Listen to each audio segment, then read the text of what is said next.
പിതാവിൻ്റെയും പുത്രൻ്റെയും പരിശുദ്ധാത്മാവിൻ്റെയും നാമത്തിൽ ആമേൻ. എൻ്റെ പ്രിയപ്പെട്ട ഇന്ന് ഓഗസ്റ്റ് 28 വെള്ളിയാഴ്ച. അമ്മേ പരിശുദ്ധ അമ്മേ, അമ്മേ പരിശുദ്ധമേ, ദൈവമാതാവേ, കൃപാസനത്തിലൂടെ ഞങ്ങൾക്കും ഞങ്ങളുടെ ദേശത്തിനും അമ്മ മധ്യസ്ഥം തേടി തന്ന എല്ലാ അനുഗ്രഹങ്ങൾക്കും കൃപകൾക്കും ഞങ്ങളിപ്പോൾ ഹൃദയം നിറഞ്ഞ നന്ദി പറയുന്നു. അമ്മേ പരിശുദ്ധമേ, ദൈവമാതാവേ, 2004 ഡിസംബർ 7 ഉച്ചകഴിഞ്ഞ് 2:30 കൃപാസനത്തിൽ സംഭവിച്ച അമ്മയുടെ പ്രത്യക്ഷപ്പെടലിനെ കുറിച്ച് തിരുസഭയ്ക്ക് സമർപ്പിച്ചിരിക്കുന്ന പഠനരേഖകളുടെ മേൽ സഭാത്മകമായ പഠനം ആരംഭിക്കുവാൻ ഞങ്ങൾ പ്രാർത്ഥിക്കുന്നു. അമ്മേ പരിശുദ്ധമേ, ഭൂസ്വർലോകങ്ങളുടെ രാജ്ഞിയായ അങ്ങേയ്ക്ക് ഭൗമസംരക്ഷണത്തിനായി പ്രപഞ്ചപ്രകൃതിയെ തന്നെ തിരുസഭ പ്രതിഷ്ഠിക്കുവാൻ ഈ പ്രത്യക്ഷീകരണം വഴി ഇടയാക്കണമേ. പരിശുദ്ധമേ, ജപമാല മാതാവേ, സകല കൃപാസനം പ്രാർത്ഥനയോടും ചേർത്ത് ഞങ്ങളിപ്പോൾ പ്രാർത്ഥിക്കുന്ന ഈ കുടുംബത്തിന്റെ പ്രത്യേക നിയോഗം പറ മക്കളെ.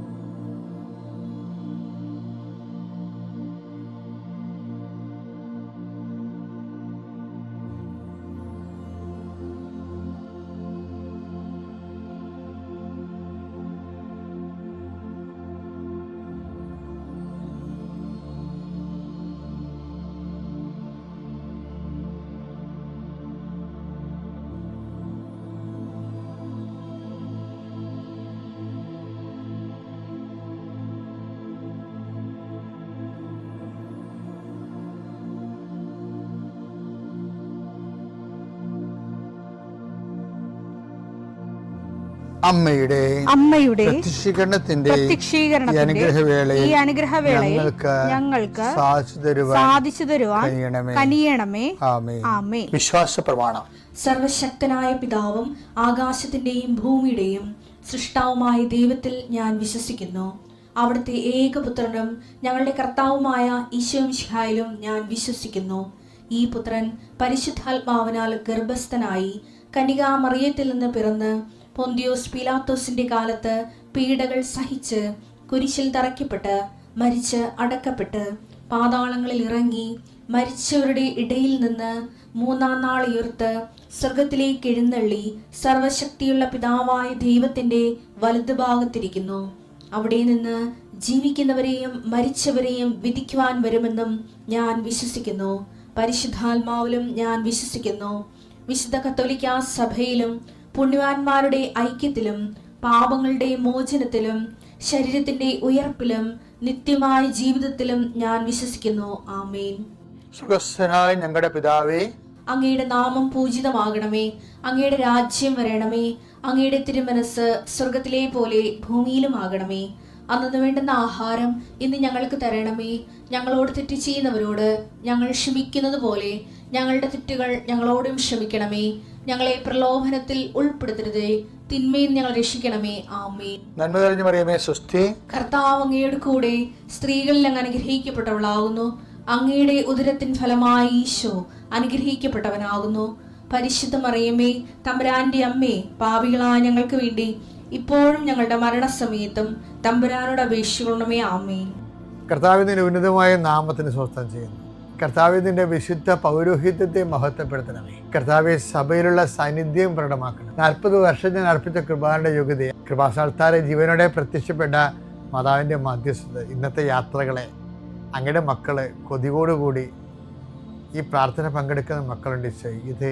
ഈ പ്രാർത്ഥന കൂടിയിട്ട് എവിടെയെങ്കിലും പോകണമെന്ന് പറഞ്ഞുകൊണ്ട് ജീവിതം സമർപ്പിക്കുന്നുണ്ട്. പലരുടെ കയ്യിലും പല രേഖകളും പേനയും ഡോക്യുമെൻറ്റും പരീക്ഷയും പാസ്പോർട്ടും വിസയും വിമാന ടിക്കറ്റും കർത്താവെ കുറേ സർട്ടിഫിക്കറ്റുമായിട്ട് ആൾക്കാർ നിൽക്കുക മുട്ടനിക്കണ അവരെ അതെല്ലാം രേഖകളെല്ലാം കർത്താവിൻ്റെ നാമത്തിൽ ഞാൻ ആശീർവദിക്കുന്നു. എൻ്റെ ദൈവവേദനെ, നീ ആരെ ഇന്ന് കാണാൻ പോകുന്നു, ആരോട് സംസാരിക്കാൻ പോകുന്നതോ, ഏത് തുറക്കാത്ത വാതിലും കർത്താവിൻ്റെ നാമത്തിൽ നിനക്ക് വേണ്ടി പരിശുദ്ധയുടെ മധ്യസ്ഥത തുറന്നു കിട്ടട്ടെ എന്ന് പ്രാർത്ഥിക്കുന്നു. എൻ്റെ കർത്താവെ, രോഗികളെ സംബന്ധിച്ച് പ്രാർത്ഥിക്കുന്നു. എൻ്റെ കർത്താവെ, മുടി കൊഴിഞ്ഞു പോകുന്നവരുണ്ട്, വട്ടത്തി മുടി കൊഴിഞ്ഞു പോകുന്നവരെ കാണിക്കുന്നുണ്ട്. അവരെല്ലാം കർത്താവ് സ്പർശിക്കണം.